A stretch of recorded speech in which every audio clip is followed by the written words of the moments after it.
Hello বন্ধুরা, আমি শেখ গন্ডেল। এখন আমি করব সন্দীপ রায় পরিচালিত নয়ন রহস্য ছবিটার রিভিউ। সিনেমাটার ভালো দিক খারাপ দিক নিয়ে আলোচনা করব আজকের এই ভিডিওতে। আপনারা সকলেই জানেন সত্যজিৎ রায়ের লেখা গল্প অবলম্বনে এই সিনেমাটাকে নির্মাণ করা হয়েছে।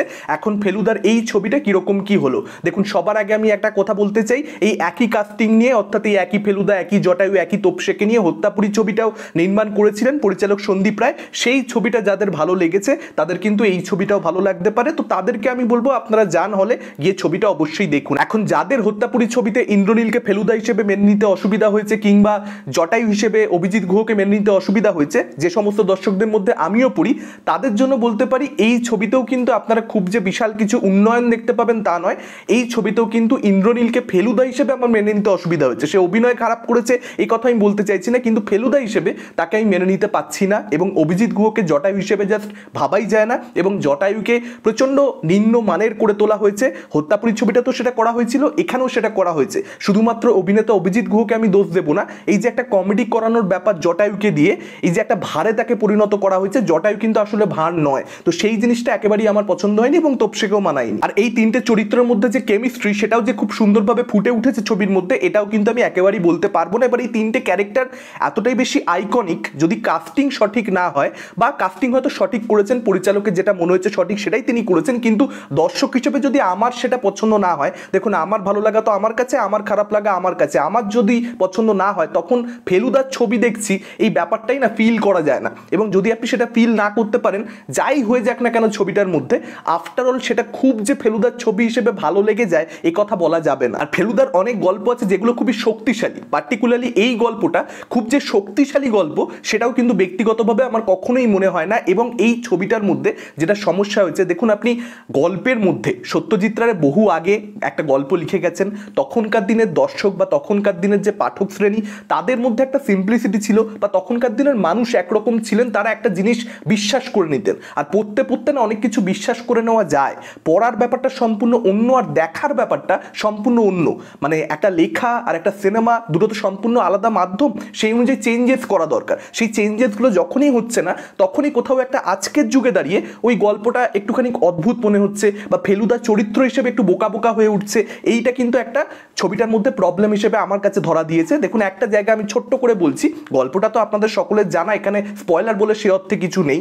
একটা ছেলে, যে ছেলেটির একটা অপরিসীম ক্ষমতা রয়েছে, একটা অদ্ভুত ক্ষমতা রয়েছে, বিস্ময় বালক।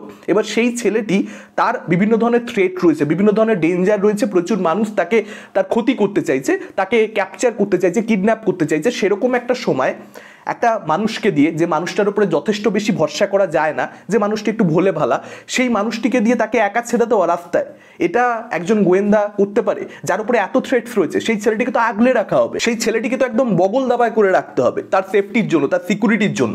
সেই জিনিসটা যখনই দেখা যাচ্ছে না, সঙ্গে সঙ্গে ওই যে থ্রেটটা, ওই যে ডেঞ্জারটা, সেটাও খুব একটা ফিল করা যাচ্ছে না।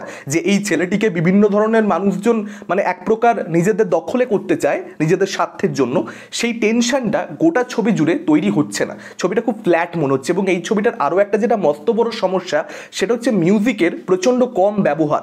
এখানে ব্যাকগ্রাউন্ড মিউজিক কোনো কারণে সন্দীপ রায় গোটা ছবি জুড়ে সেভাবে ইউজ করেননি, যে কারণে যেখানে যেখানে জিনিসটা ড্রামাটিক হতে পারতো, যেখানে যেখানে টেনশন তৈরি করা যেত, মিউজিক এলিভেট করতে পারতো জিনিসটাকে, যেহেতু মিউজিক ইউজ করা হচ্ছে না, পুরো জিনিসটা শুধুমাত্র অভিনেতা অভিনেত্রীদের পারফরমেন্সের উপরে দাঁড়িয়ে যাচ্ছে। মূলত অভিনেতা অভিনেত্রী তো খুব একটা বেশি ফেলুদার মধ্যে আমরা দেখতেও পাই না। তো সেই অভিনেতাদের প্রথমেই বলে দিলাম সেরকমভাবে কাস্টিংটা পছন্দের নয় আমার, যে কারণে সেই পারফরমেন্সও যেটা দেয়া হচ্ছে সেটার জন্য আফটারঅল ছবিটা দেখতে যে খুব ভালো লাগছে তা নয়, সবকিছু মিলিয়ে আর কি ঘটে যাচ্ছে। আর আজকের দিনের মতো করা হচ্ছে যখন, ফেলুদা যখন অ্যান্ড্রয়েড ফোন ব্যবহার করছে, একটা বিস্ময় বালক, তার বাবা তাকে ছেড়ে দিয়েছে 5,000 টাকার জন্য মান্থলি, মানে এই বিষয়টা মেনে নিতে কিন্তু একটুখানি অসুবিধাই হয়।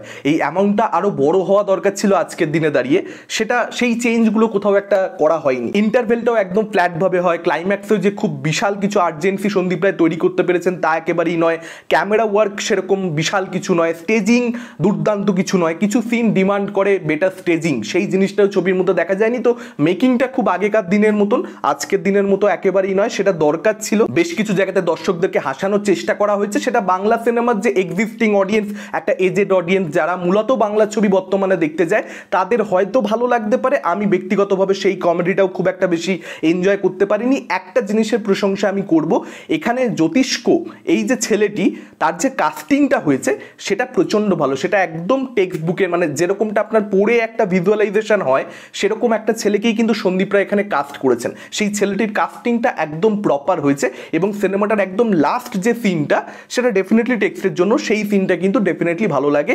এইটুকুই আমার এই ছবিটার থেকে পাওয়া সত্যি বলতে। এটা ছিল আমার ওভারঅল মতামত। আপনাদের কি মতামত ডেফিনেটলি আপনারা সেটা কমেন্ট করে জানাতে পারেন। এই ভিডিওটা ভালো লাগলে লাইক করতে পারেন, শেয়ার করতে পারেন। আমাদের চ্যানেল নতুন হলে চ্যানেলটাকে অবশ্যই সাবস্ক্রাইব করতে পারেন। আজকের মতন টাটা, চোখ রাখুন পরবর্তী ভিডিওতে।